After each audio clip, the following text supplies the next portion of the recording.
All right, so today we'll go through some examples dealing with amino acids, proteins, and enzymes from chapter 16. And as you saw in chapter 16, your proteins and enzymes are essentially made up of your building blocks of amino acids. If you think about the form of an amino acid in solution, you have a central carbon atom, and then attached to that central carbon atom, you generally have four things. You have an amino group, which in solution generally has the form of NH3+. You have the carboxyl group, which generally has the form of C double bond O connected to O minus. Then you have a hydrogen atom. And then you have this R group, where this R group is considered to be what is known as the side chain. Now, essentially, in aqueous solution, the amino acid takes what is known as the Zwitter ion form. And what I drew on the board here essentially is the general structure for the Zwitter ion form of an amino acid. Now, even though there are atoms that have charges, one thing that's true about a true Zwitter ion is that a true Zwitter ion is neutral. So in other words, at the end of the day, the sum of the charges has to add up to 0. So with that in mind, there's essentially two things to consider. First off is the side chain itself. Now, what distinguishes all 20 of the essential amino acids that you have in your proteins and your enzymes are the side chains that are present. As you saw, essentially amino acids are classified based on the side chains that you have. You know, essentially your nonpolar amino acids essentially have hydrocarbon side chains. Things like methyl, things like a benzene ring or like a benzyl group, CH2 connected to a benzene ring, isopropyl group, another amino acid structure. So essentially, if you have a hydrocarbon side chain, your amino acid is going to be classified as nonpolar. Next, you have your polar amino acids. Now, these essentially have side chains that contain polar groups. For example, OH. We know that OH is a polar group because the oxygen has a partial negative charge and the hydrogen has a partial positive charge. Other examples, you have SH, the thiol group. Similar to OH, the sulfur would have a partial negative charge and the hydrogen would have a partial positive charge. And then finally, you have amide functionalities. You know, C double bond O connected to a nitrogen group. If you have these as part of your side chains, then your amino acid is classified as polar. The commonality between these two side chains is that the side chains for both of these amino acids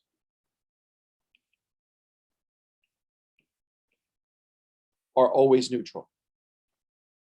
No matter what pH environment the amino acid is in, if you have a nonpolar amino acid or a polar amino acid, the side chain is always going to be neutral.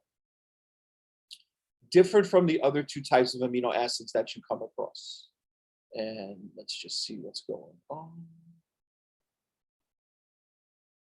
Scroll down, right? So the next type of amino acid that you come across are your acidic amino acids. Now, these have a carboxyl group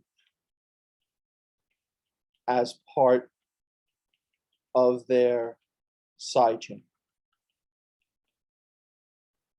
So essentially, these amino acids have two carboxyl groups that are present.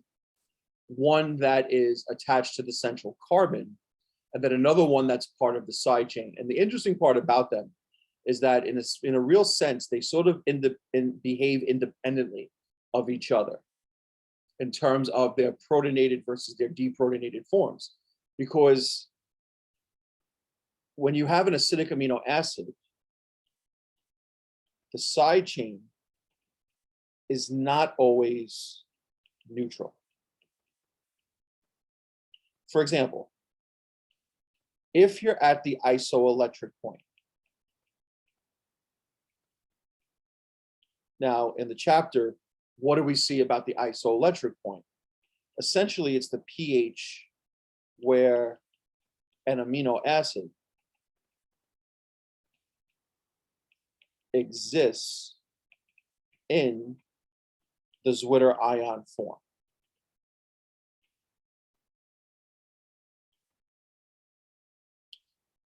When you're at the isoelectric point, the side chain carboxyl group is going to be in its protonated form. C double bond O connected to OH. And because the oxygen doesn't have a full negative charge associated with it, this oxygen right here, at this particular point, the side chain is neutral, and therefore the +1 on the amino group on the central carbon and the O- on the carboxyl group on the central carbon add up to 0. So you have a true Zwitter ion because the overall charge adds up to 0. But on the other hand, at physiological pH, so what are we talking about? We're talking about a pH at around 7.4. Well, here, the side chain carboxyl group is going to be in its deprotonated form. And if you think about it, that kind of makes sense because, we talked about a couple times how you can't have an acid under basic conditions. The same really holds true here. But what it means is that for an acidic amino acid, when you're at physiological pH, you don't have a true Zwitter ion. Because essentially what you find, and if you look at the table in the textbook that gives you the list of amino acids, they actually give you the amino acids at physiological pH. And if you look at the two acidic ones there, you see that the overall charges don't add up to 0.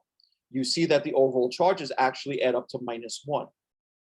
Because the side chain carboxyl group is deprotonated, the carboxyl group on the central carbon is deprotonated, the amino group still has the positive charge, but the overall charges don't add up to 0. The overall charges essentially add up to -1. So for an acidic amino acid at physiological pH, you don't have a true Zwitter ion. The last type of amino acid are your basic amino acids. And these essentially have side chains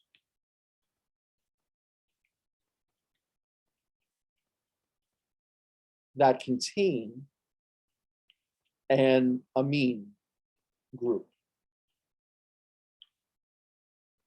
We know what amines are. Essentially, they're derivatives of ammonia, where you take out one or more of the hydrogen atoms and replace them with carbon groups. It's another example of a type of amino acid where the side chain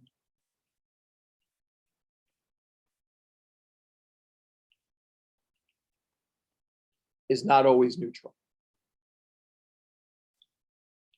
At the isoelectric point, where the amino acid has to exist in the Zwitter ion form, the nitrogen is going to have 3 bonds attached to it, and therefore it's going to be neutral. And that lends to the overall charge of the amino acid adding up to 0.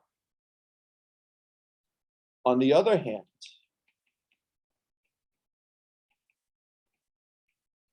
at physiological pH, the nitrogen of the amine group is going to be protonated. So essentially, we would call the top the deprotonated form, and we would call the bottom the protonated form. And because the nitrogen is going to have 4 bonds, it might have multiple hydrogens attached to it, but because the nitrogen is going to have 4 bonds, the nitrogen of the amine group is going to have an overall positive charge. So what does that mean? Does it mean the overall charge adds to 0? And the answer is no. At physiological pH, your basic amino acids don't exist in the Zwitter ion form. Because again, the overall charge doesn't add up to 0. And again, if you look at the table in the textbook and you see the examples of the different basic amino acids, you see there, and again, these are given at basically physiological pH, you see that the overall charge doesn't add to 0. You see the overall charge adds to +1. All right. So in terms of figuring out Zwitter ion or not, because again, a true Zwitter ion is neutral, side chains have to be considered, especially if you're dealing with acidic or basic amino acids. So that's the first thing. The second thing is the overall pH environment.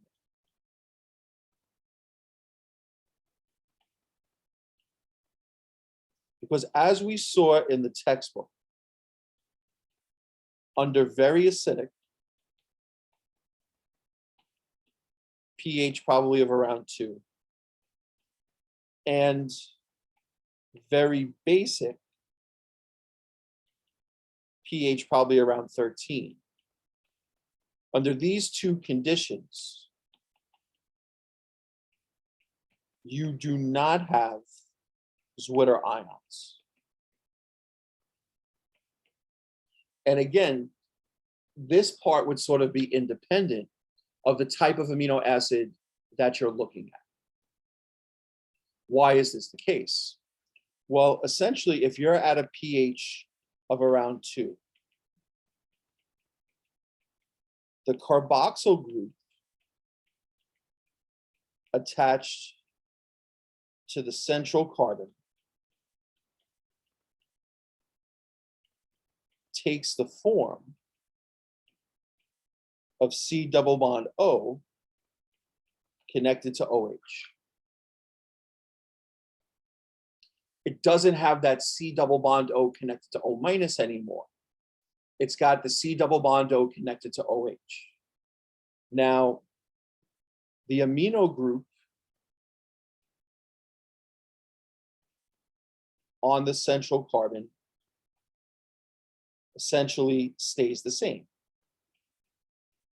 In other words, the nitrogen would have 4 bonds and a positive charge. So what do you find for the amino acid? What you find is that no matter what type of side chain that you have, the overall charge never adds up to 0. For most amino acids, the charge is going to add up to +1. For some of them, and those would be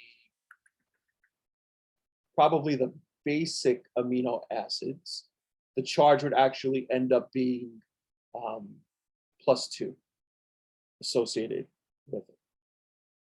I don't think it's the acidic ones.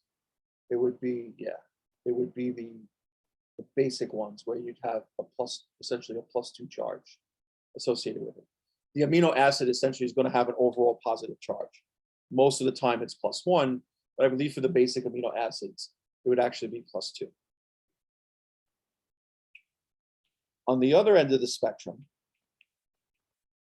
at a pH of around 13, the amino group attached to the central carbon takes the form of NH2. And because the nitrogen has 3 bonds, the nitrogen is neutral. Now the carboxyl group, and again, for both of these, we would assume the starting point would be at the isoelectric point in the Zwitter ion form. In the first case, we're lowering the pH down to 2, starting from the isoelectric point. In this case here, we're starting at the isoelectric point and raising the pH up to 13. The carboxyl group on the central carbon remains the same. In other words, it's going to have the form of C double bond O connected to O minus.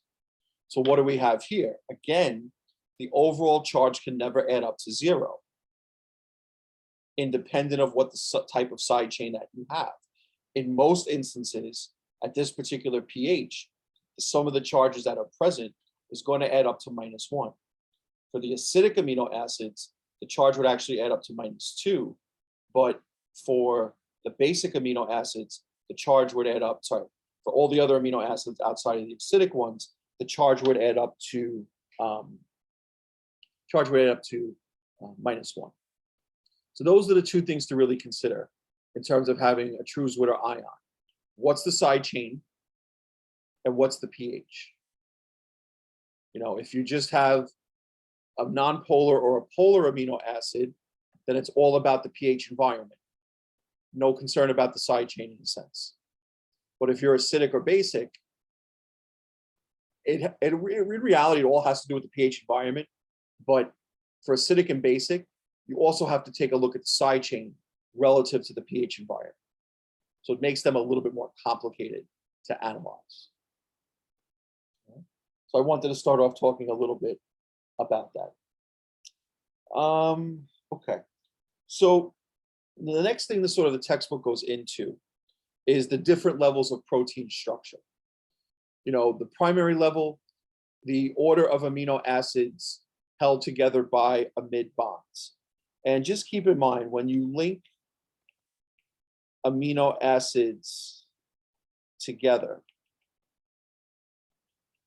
the type of functional group that you get is an amide functional group. And essentially, it always looks the same.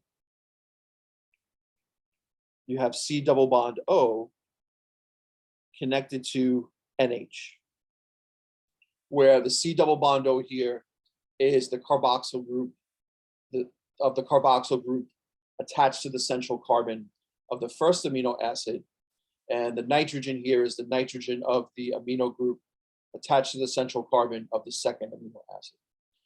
Keep in mind that when you start to link amino acids together, you get essentially what is known as a peptide. Essentially, when you link or get up to 50 or more amino acids that are linked together, the peptide is actually classified as a protein. Now, most of the proteins that you come across actually have one sort of polypeptide strand. One strand of amino acids linked together. Some of them have actually multiple strands, multiple polypeptide strands that are present. And as we'll talk a little bit about, that gives rise to sort of like the extra level of protein structure, the quaternary level. But the primary, secondary, and tertiary really apply to all proteins, whether they have a single strand or they have multiple polypeptide strands. But most of the proteins that you come across have a single polypeptide strand. So the primary structure is the order of amino acids that are linked together, essentially starting from what is known as the N-terminal end, which has the free or unreacted amino group.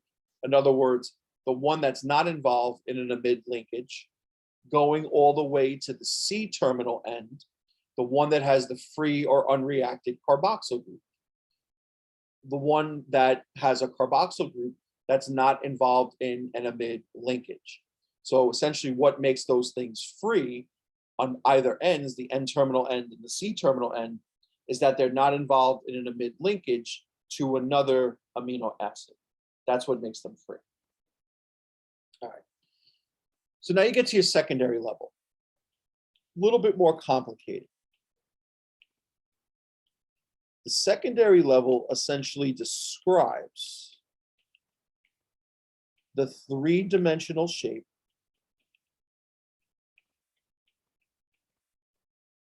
of certain sections of the protein. And again, when we're saying of the protein, we're sort of going under the assumption in a sense that you have just one polypeptide strand that's present. The three most common types that you come across are the alpha helix, the beta pleated sheet, and the triple helix. The two out of the three of them, sorry, the two that you discuss most frequently are the alpha helix and the beta pleated sheet. The interesting thing about them is that the alpha helix and the beta pleated sheet both result from hydrogen bonding between amide groups in different parts of the protein chain. You know, the alpha helix, corkscrew shape, held in place by hydrogen bonding between amide groups, usually about 4 or 5 amino acids away from each other. Beta pleated sheet, segments of the polypeptide chain sort of run side by side, parallel to each other. Again, due to hydrogen bonding between what? Hydrogen bonding between the amide groups. You know, if you think about the amide groups that are present,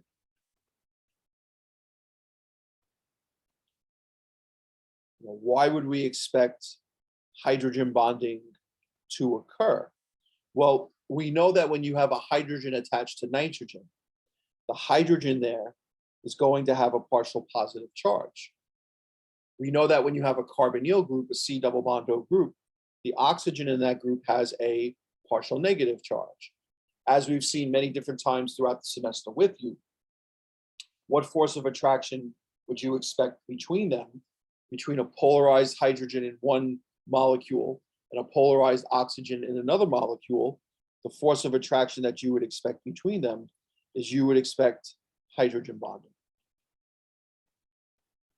So even though the alpha helix and the beta pleated sheet totally look different from each other, they actually result from the same thing, hydrogen bonding between the amide groups. Okay. To me, the most complex is the tertiary level of protein structure. It involves the interactions between the side chain groups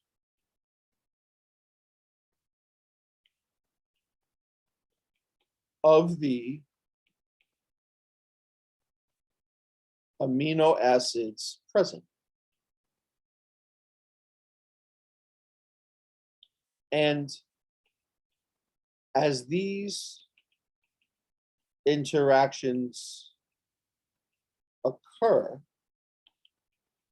segments of the protein chain twist and bend until the protein acquires an overall three-dimensional shape. Now, as you saw in the textbook, where they gave you an example of a protein that had a single polypeptide chain when they discussed the tertiary level, there were segments of that chain that had a corkscrew shape, alpha helix. There were also parts of that chain that ran side by side, beta pleated sheet. But what gave that polypeptide chain that overall shape? And there's no name to describe what that overall shape is. But what gave that polypeptide its overall shape is the interactions that occur on the tertiary level of protein structure. And one of the key things to keep in mind is that these interactions involve the side chain groups of the amino acids in the polypeptide in the protein. So I think to discuss some of this, let's take a look at example 1659 in your textbook, where it says identify the amino acids, which we don't really have to do at this point, and the type of interaction that occurs between the following R groups in the tertiary protein structure. That's the most important part of this discussion. So in letter A, you have the following side chain groups. So the first one is R equals CH2, C double bond O, NH2, and R equals OH, CH2, and then a bond. I don't like the fact that they draw it that way, but what's the bond? If you look at both of these side chains, what's the bond that's missing in a sense? That's the bond to the central carbon. So essentially what we need to do in order to identify the types of interactions. So just to sort of list them, what types of interactions do we have? We have hydrophobic interactions. You know, what are your hydrophobic interactions?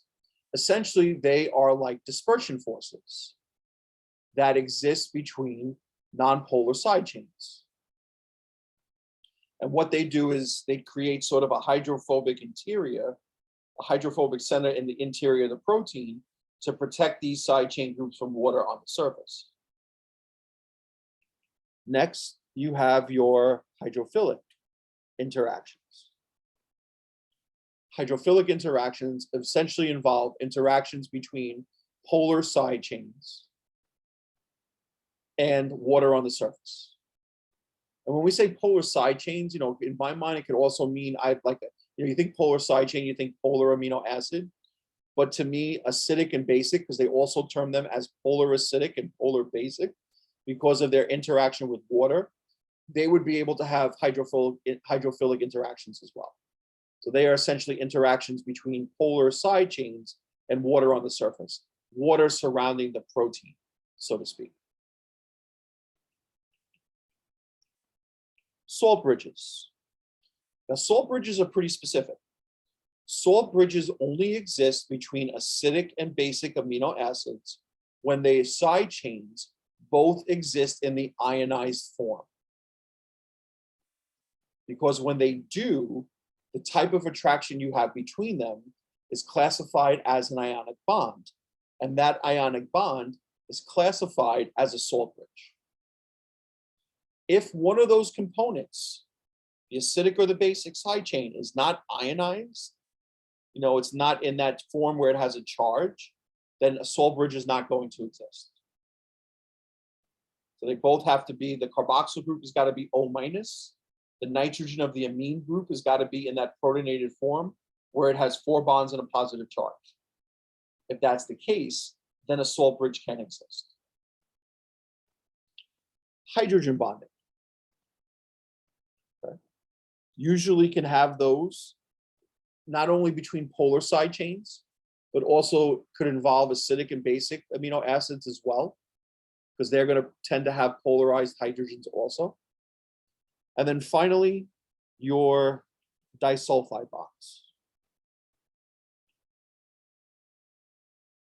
Now, disulfide bonds are the most specific because you only find them, and basically it's a covalent bond between 2 sulfur atoms.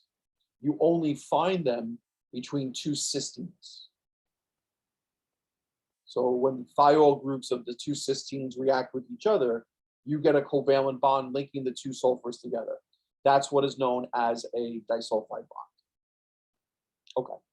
So the first thing I want to do here is I sort of want to identify the types of amino acids that we're dealing with here based on the side chain, because that's the only thing we really need to identify the type of amino acid. So the first one here has an amide group in the side chain. So, and when I say polar amino acid, I know the textbook also uses polar neutral. So essentially this would be classified as a polar neutral amino acid, right? Because of the amide group that's present. All right.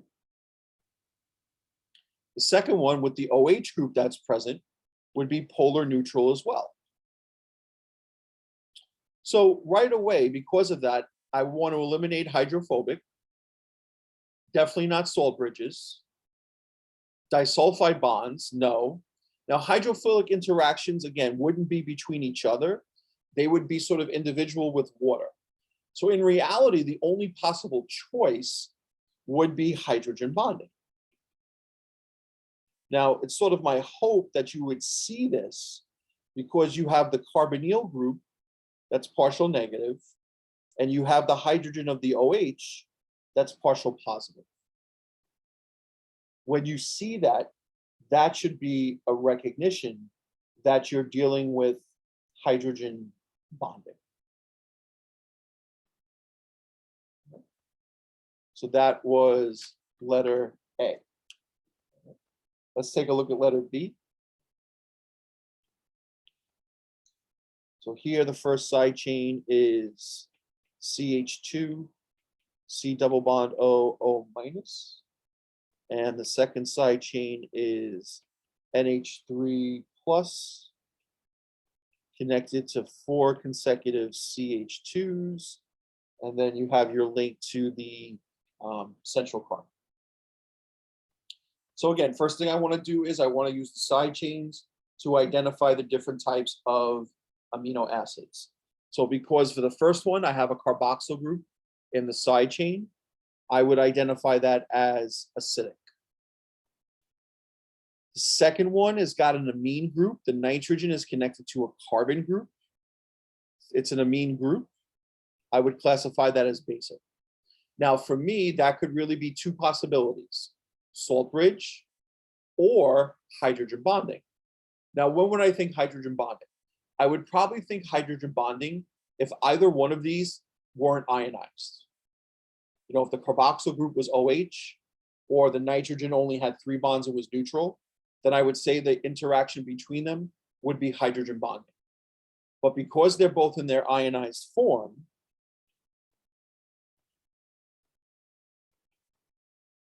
salt bridge. The O minus and the nitrogen with the positive charge are going to be attracted to each other through an ionic bond.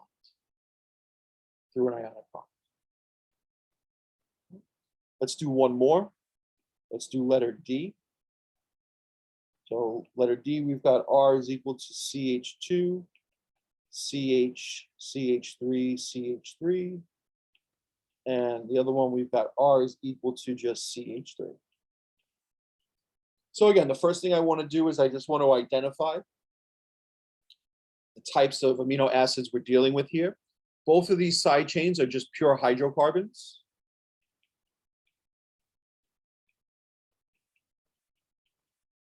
So these both have to be nonpolar amino acids. And the only type of interaction you could have between the side chains of nonpolar amino acids are those dispersion forces, which are classified as hydrophobic interactions. And then the final level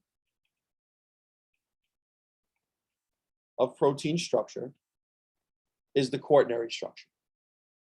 Now, this is the combination of 2 or more polypeptide strands or subunits to form a larger biologically active protein. And again, if your protein only has 1 polypeptide strand, you don't have a quaternary level of protein structure. But if your protein has more than one polypeptide strand, then you have this quaternary level of protein structure. Also note that the strands are sort of held together to make up this level of protein structure by a lot of the similar interactions that you find on the tertiary level of protein structure. And those would be your hydrophobic interactions, your salt bridges, and your hydrogen bonding. You know, sometimes they say, what about hydrophilic interactions? Well, that has to do with water. And what about disulfide bonds? I mean, I guess it would be possible if you had cysteines, but if you don't have cysteines in the polypeptide strand, and essentially if they're not going to be close enough to each other, you're not going to have disulfide bonds. So these are really the main types of interactions that you find that sort of lend to holding the different strands together on the quaternary level of structure. All right. All right, let's shift gears a little bit and do some enzymes. And to do a little bit about enzymes, all right, let me just sort of explain them and then we'll do just some questions to go over them. What do enzymes do? They make reactions go faster. Fancy way to say that is that they increase what is known as the reaction rate. And because they do so, they are given the fancy name of being catalysts. Now, how do they make reactions go faster? They lower the activation energy for a reaction.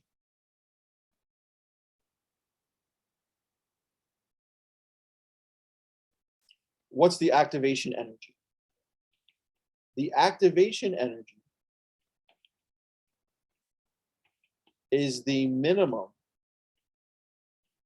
amount of energy required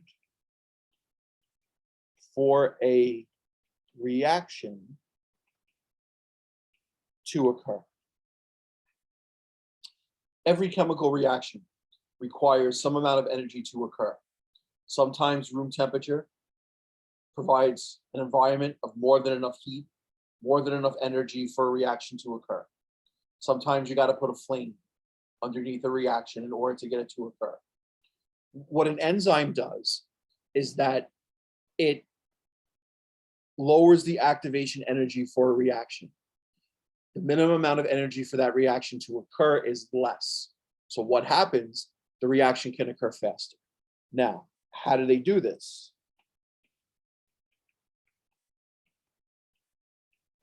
Well, they do this by forming what is known as an enzyme substrate complex. When we talk about substrate, that essentially is your small group of reactant molecules.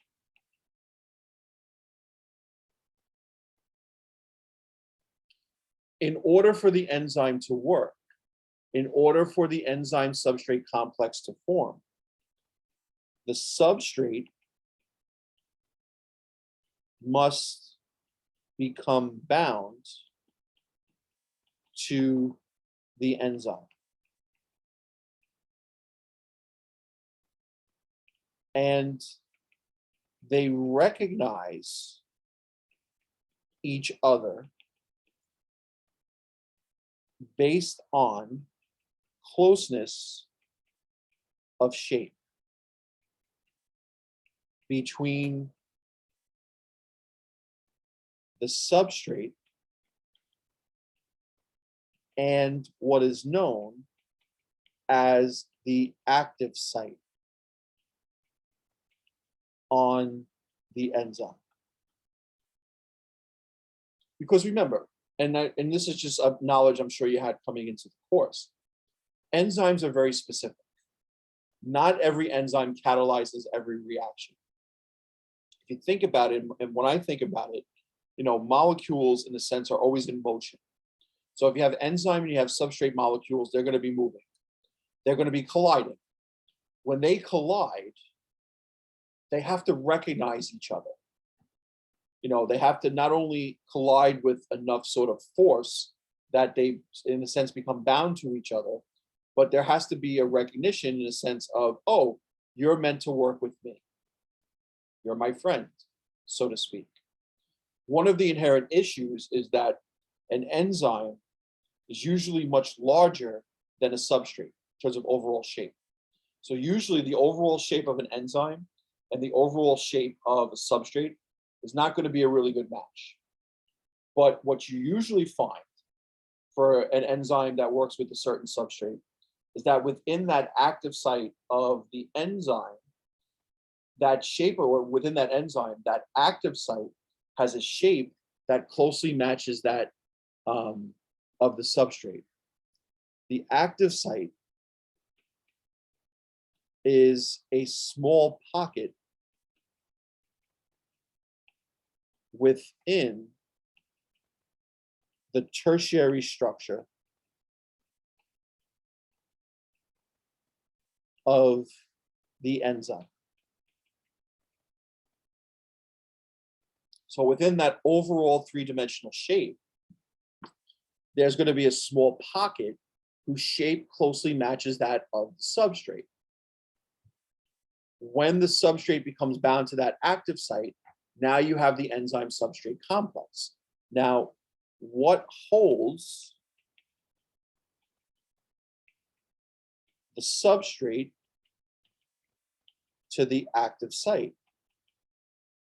Again, it's many of those interactions that we discussed on the tertiary level of protein structure. Hydrophobic interactions,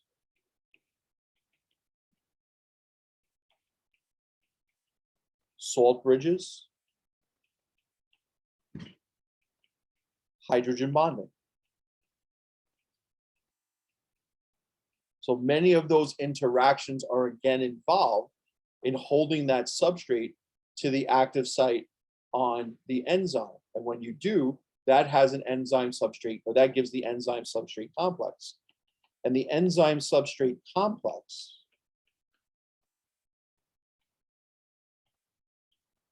provides an alternative pathway for the reaction that has a lower activation energy.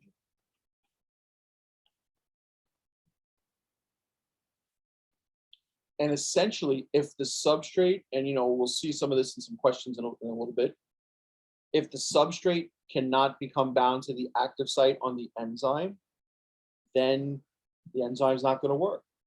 It's only when the substrate becomes bound to the active site on the enzyme that you have the enzyme substrate complex, which provides an alternative pathway for the reaction that has a lower activation energy. Now, once that substrate is converted into product, the products are released from the active site, which can now bond to more substrate molecules. Because remember, the substrate is really only a small portion of the reactant. enzyme cannot work with every single reactive molecule that's present, reacts with a few of them at a time. That's your substrate. But the enzyme can be reused over and over and over and over and over again until eventually all those reactive molecules are converted into product. All right. All right. Let's look at 1636, which talks a little bit about a couple models that are used to describe enzyme substrate binding in terms of how close does the substrate, the active site, substrate and the active site on the enzyme have to be. So it says match the terms active site, lock and key, and induced fit model with the following descriptions. So letter A is the portion of an enzyme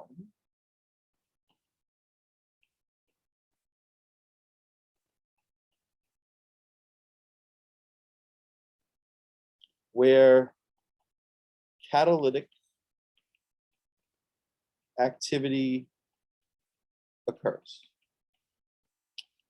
So basically, that's the fancy way of saying the portion of the enzyme where the substrate can become bound to, that's going to give the enzyme substrate complex that's going to make the reaction go faster. And that, of course, is the active site. Letter B, the active site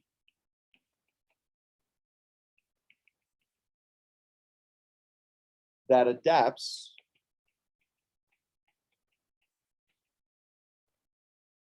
or an active site, not the active site, but an active site.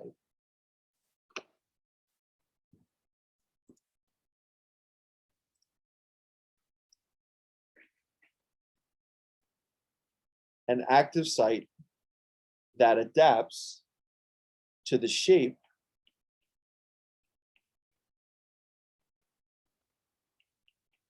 of a substrate.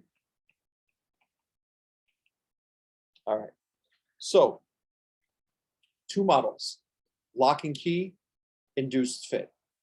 An active site that adapts to the shape of a substrate, that is sort of the main idea of the induced fit model of enzyme substrate binding. It speaks to the fact that enzymes have a little bit of a broader range of specificity than an exact match would allow for. In other words, the active site on the enzyme and the substrate shape don't necessarily have to be exact matches. They have to be close. Slight changes in shape can occur. Wholesale changes in shape are not going to occur. That's one of the reasons why not every enzyme catalyzes every reaction.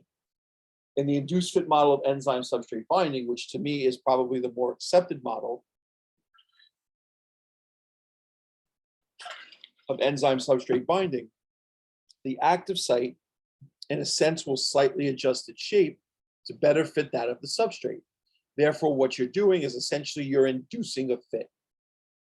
The adaptation that's going on is making it a better fit. It's inducing a fit. Letter C, an active site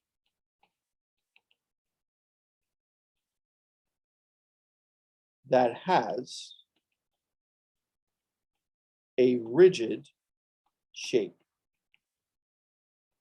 So one of the earlier models of enzyme substrate binding was the lock and key model. The reason why it was termed as the lock and key model was because it was thought that in order for a substrate to bind to the active site on the enzyme, that their shapes, the shape of the substrate and the shape of the active site on the enzyme, had to be an exact match. Just like, back in the days or even still today when we open locks with keys, just how there should only be one key that not only fits into that lock, but turns it. That level of specificity. So an active site that has a rigid shape that can't change, that essentially is the trademark of the lock and key model of enzyme substrate binding. All right, let's talk a little bit about the factors that affect how well enzymes work. And to do that, let's take a look at a couple of questions. Let's take a look at 16.44. So it says pepsin, a peptidase that hydrolyzes proteins, functions in the stomach and has an optimum pH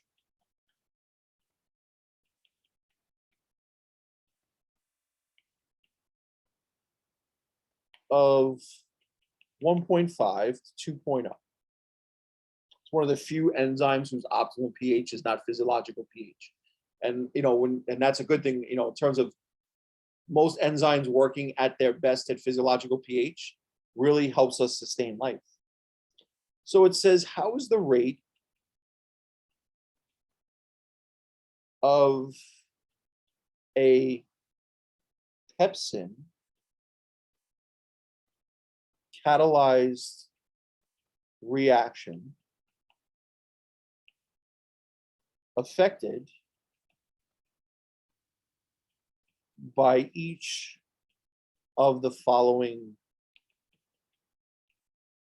conditions?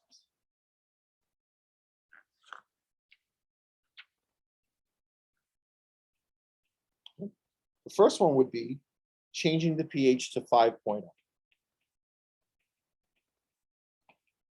Okay. So every enzyme has a pH environment where that enzyme is going to work at its best. What do you see with that? You see that the reaction rate sort of reaches a maximum. When you see the reaction rate in an enzyme catalyzed reaction, when you see the reaction rate sort of reaching a maximum, that really means that the enzyme is working at its best. For enzymes, the pH environment, or the pH where the enzyme is working at its best, is what is known as optimum pH. The reason why it's working at its best at that pH is because that's the pH that best maintains the tertiary structure of the enzyme.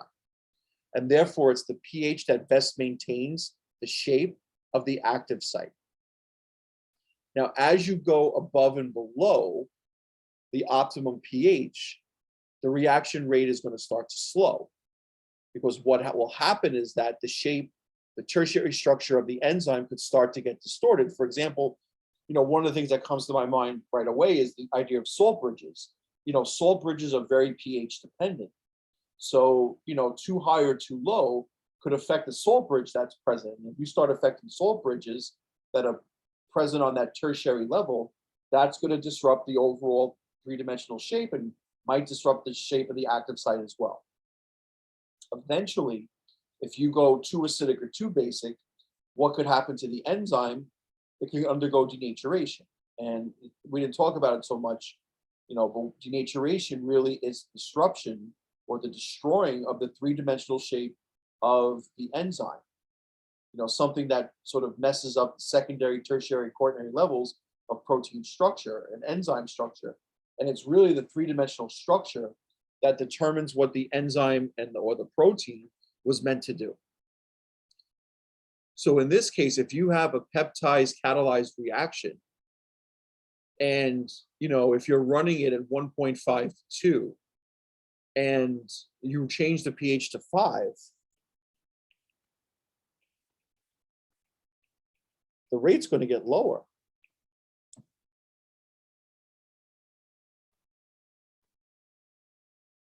The rate's got to get lower because you're outside of the optimum conditions. Okay. Letter B, running the reaction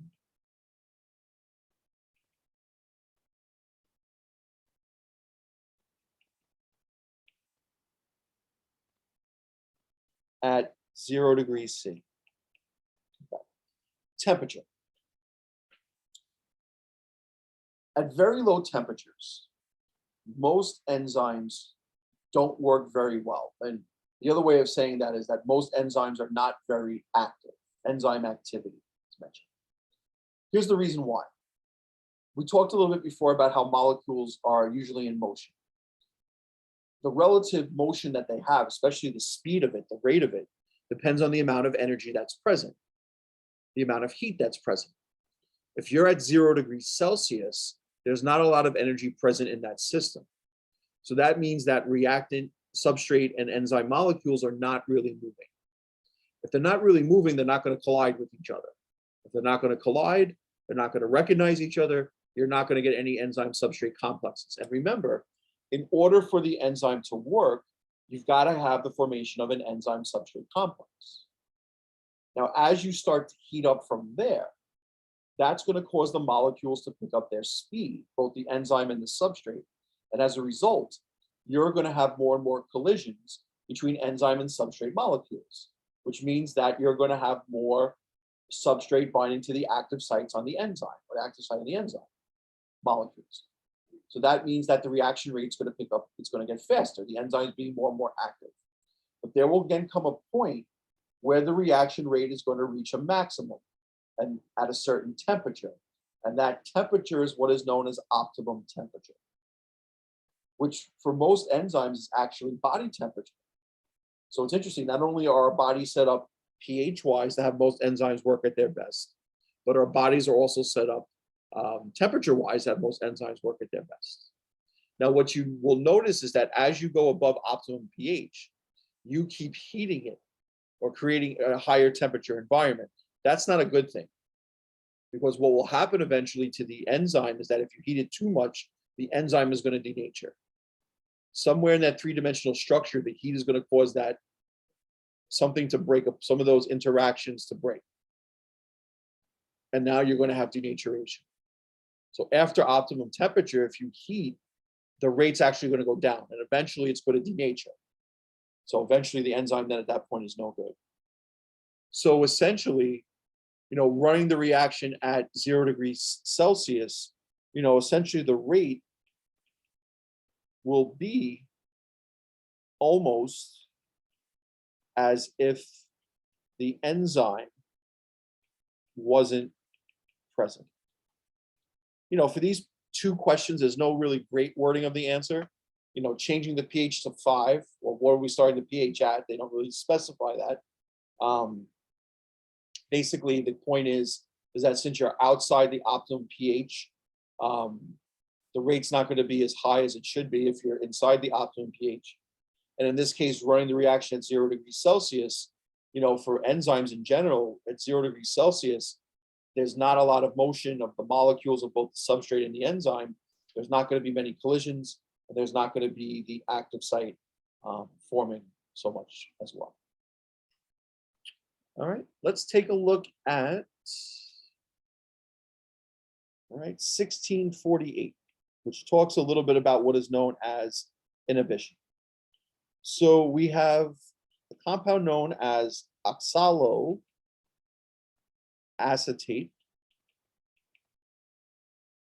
is an inhibitor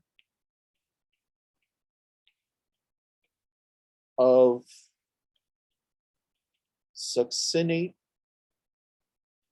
dehydrogenase. And they give you both their structures. So here's the first, CH2, CH2, COO minus. This is the succinate. And then COO minus, CH2, C double bond O, COO minus. This is the oxaloacetate. All right, letter A. Would you expect oxaloacetate to be a competitive or a non-competitive inhibitor, and why? So two types of inhibition.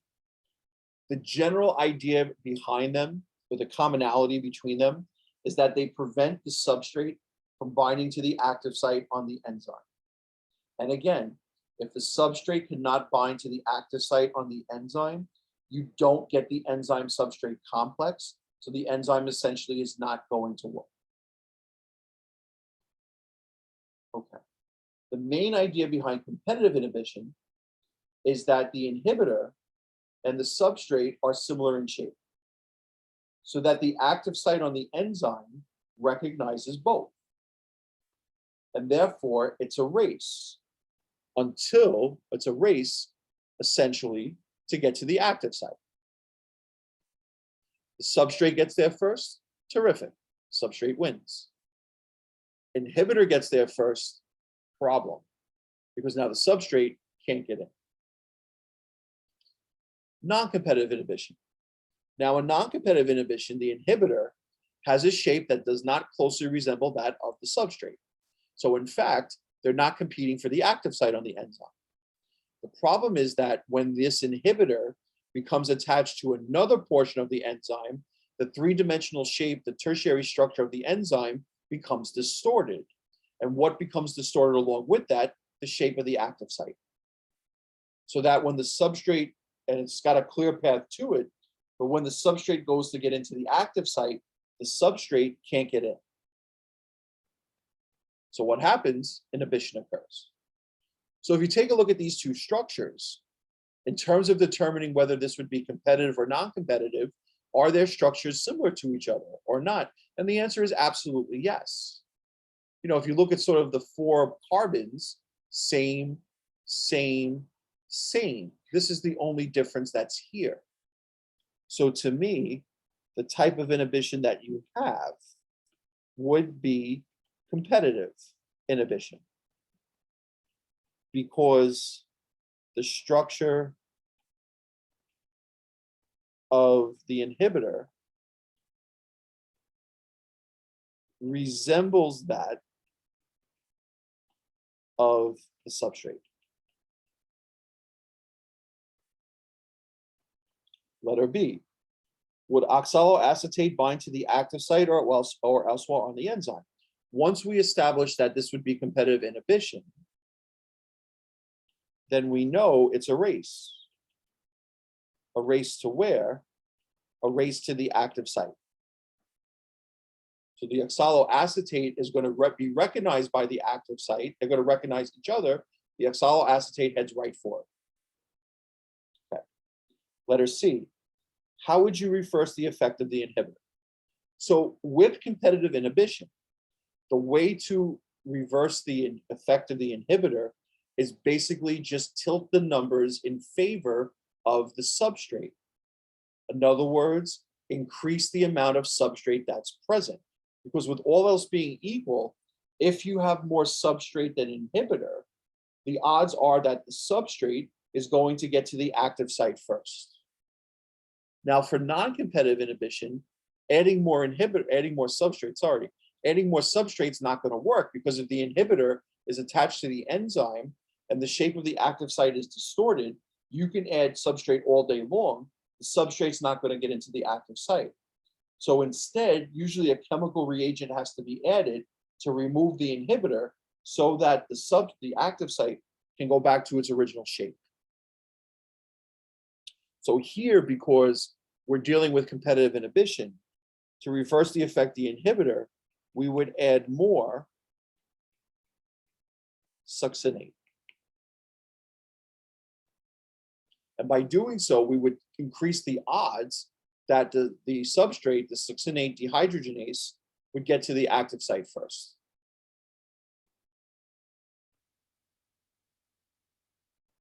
All right.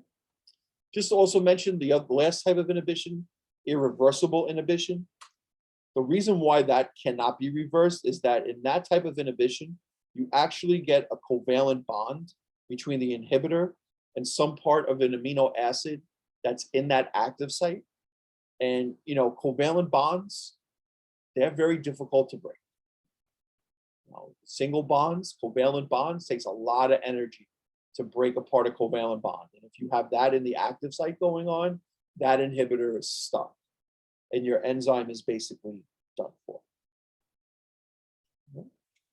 And that's a lot about amino acids, proteins, and enzymes. Any other questions or any questions? Nope, I'm good. Can you hear me? Yes, I can. Thank you. Okay, thank you. You're welcome. All right. Have a good night.